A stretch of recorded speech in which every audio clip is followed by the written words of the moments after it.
We begin with Lions Clubs International, the founding, the first in a series of centennial videos.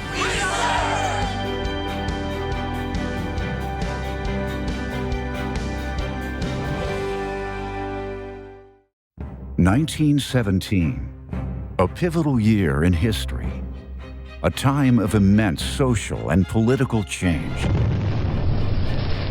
Most of Europe was engaged in World War I, which the U.S. entered that year. In the U.S., cheap labor and the development of the assembly line had led to rapid industrial growth, which in turn brought many social problems. Child labor, crowded tenement districts, high mortality rates, and rapidly spreading diseases were common. Chicago, Illinois, was a center of transportation, architecture, manufacturing, and commerce. It was a magnet for immigrants seeking work. Reformers in Chicago, including Jane Addams, the founder of Hull House, called for improved social conditions in their communities and the country. Among those looking for ways to help others was Melvin Jones, a successful insurance man. He was secretary of the Business Circle of Chicago, a lunch club established in part to help its members grow their businesses. However, Jones had a different goal in mind. I am finding out that you do not get very far until you start doing things for others. And I am beginning to believe that I can help some of the clubs, like the Circle, to have feelings in their hearts. Jones's words struck a chord with his club, and the Circle gave Jones permission to invite similar groups across the country to a meeting to discuss forming a new kind of club.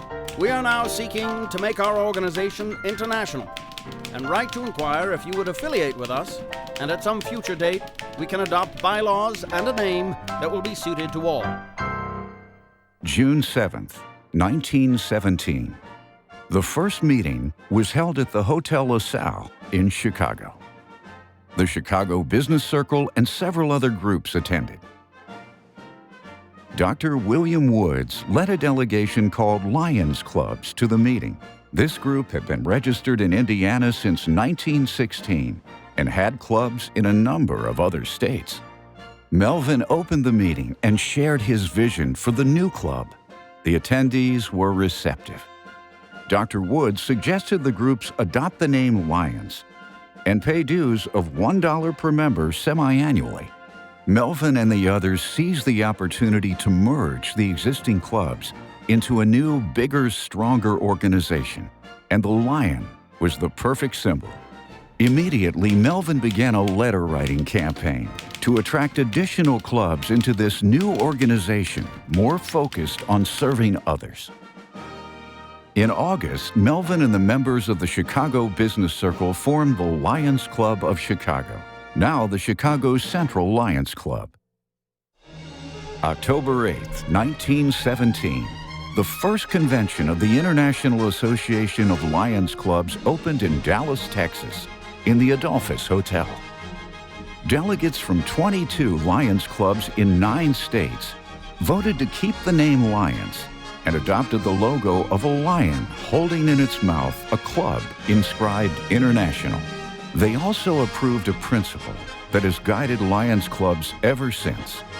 No club shall hold out as one of its objects the financial gain of its members.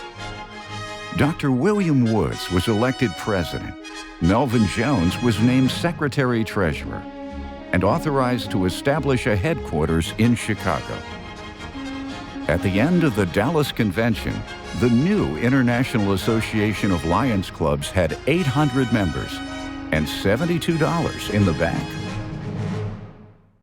November 1918, the first edition of the Lions Club magazine was published.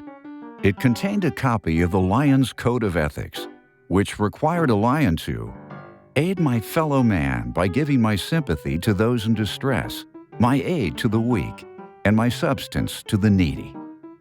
It also contained news from the clubs about Lions projects for improving waterways, medical clinics, and public libraries.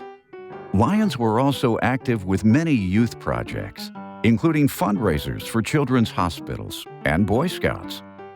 Having fun while helping others was part of Lions from the beginning. A clothing drive for veterans led to an unusual sight of lions parading down the street of their town. By 1919, Lions had grown to 42 clubs across the U.S. with more than 2,300 members. Some of the early clubs had women members, but soon the Constitution and bylaws limited membership to men. It would be almost 70 years, until 1987, before women were again welcomed as members. In 1920, Lioness clubs were established. Many women served alongside family members who were Lions.